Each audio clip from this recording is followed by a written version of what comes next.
I didn't sleep well last night. The words of Tom Yorke's "Creep" kept reverberating around my head. You might be familiar with that song. I'm a creep. I'm a weirdo. What the hell am I doing here? I don't belong here. But Anna McCormack is an intelligent person. She invited me to speak.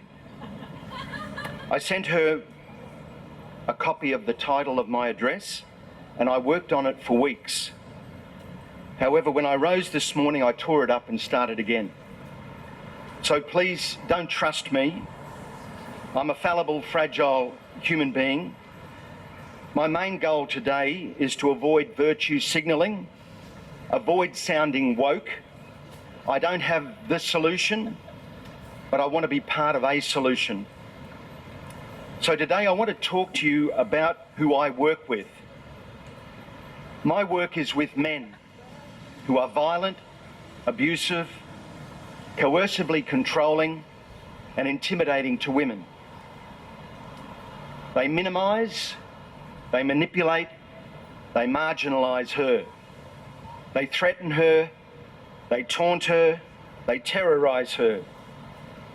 They coerce, they control, they constrain her. They scare, they stalk, they strangle, they sexually assault her. They beat her down, they beat her up, and sometimes they beat her to death. Make no mistake, these are dangerous men. So I work with these men, but I don't work alone. And today I want to honour and acknowledge the women I work with in the DFV sector, especially those who I have co-facilitated men's groups with over the years. These women have changed my history, my life's trajectory. These women enter this space week in and week out, and there's a lot of testosterone in that room, but that's not the problem.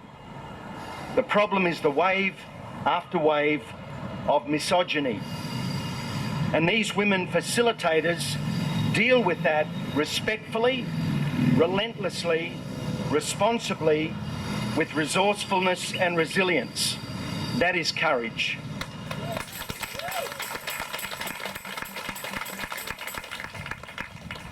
That is commitment, and that's consistency. They pay a price for the stories they hear, and yet there they are, working with these men to support change, not only in behaviour, but more importantly in the long term, beliefs, attitudes and values of men. These women are keeping other women and children safer by the work they do.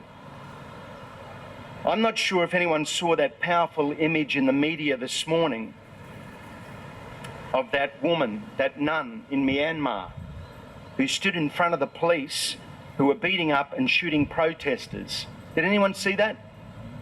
Check it out. It's a very powerful image. And I thought as I saw that image, that is what women facilitators do in this work every day. They're standing in front of violent men to stop them harming other women and children, week after week, year after year, with little acknowledgement. I began this journey working with a female co-facilitator in Ohio, a woman called Carol Smith. I sat at her feet, metaphorically and literally, listened and learned from her. I have listened and learned from women's advocates. I listen and learn from victim survivors. And let's be honest, they are amongst us today. Scales fell from my eyes. A transformation began. A new worldview was being created. And my place in this new world happened in three ways. I had to stand up, which means I had to wake up, open my eyes, rouse myself from apathy and inertia, and realise the scope of the problem, which is men's violence towards women, and how much that matters. It is unnecessary, it is unjustifiable, it's unacceptable, it's unjust, and yet it is so unrelenting. So what can I do about it? What is my response? My next learning was I had to speak out.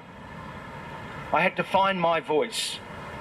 And I found my voice through listening to women's voices and learning from women's voices. Carol Smith, Ellen Pence, Betty Taylor, Angela Lynch. These women in my professional life and the women in my personal life. As a man in those groups, I listen and speak to men. I learned how men, me included, use words, attitudes and beliefs to justify, to rationalise, to minimise, deny, discount and disavow. I had to learn how to use my words, attitudes and beliefs to influence other men's minds and hearts. The third learning for me was to step forward, to advocate for change, deep system change. We often hear people say the system is broken. It's not broken. It's never worked. We need to change that, not accept the status quo. I have to do something about injustice. The greatest violation of human rights in our world today, right in my country, in my city, in my street, and in myself first. And that's men's violence to women and children. So this journey for me is not about doing the easy thing, but doing the right thing. And that is for me about my integrity as a human being. So I stood up, I speak out, I step forward because of the leadership, vision and courage of women I have worked with. I don't claim anything of my own here. I'm standing on the shoulders of giants. I could not do this with any safety or accountability without a feminist perspective. What the feminist perspectives brings to my work is a fundamental political, cultural and ethical framework with which to view abuse, oppression and victimisation of women. On the question of women's safety, there should be no confusion, compromise or inconsistency. And yet tragically, there is confusion, there's compromise and inconsistency, and women and children die because of that. Our work with men is to provide a better deal for women. And by deal, for me that's an acronym, DEAL. We have to stand up for women's dignity. We have to stand up for women's equality. We have to stand up for the autonomy of women, and we have to stand up for the liberty of women.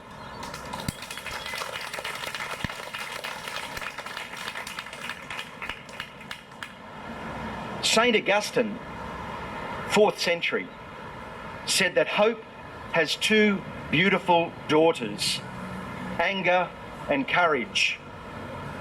Anger at the way things are and continue to be, and courage to see that they do not remain as they are. On a day like today, I renew my commitment to anger and courage. Ultimately, for me, this work is about human rights and social justice. I won't finish this work, but I'm not free to walk away from it. I continue in hope, even when the evidence at times for hope looks thin and weak. I believe in change, and I won't give up that belief. Without hope, injustice wins and the status quo remains, and women will continue to live impossible, traumatised lives, and women will continue to die too soon, unnecessarily, unacceptably, unjustifiably. So on a day like today, I remember and reflect and recommit to keep the faith, to keep the love, to keep the hope alive. Sisters, happy International Women's Day. Kudos, respect, honour and love to you all.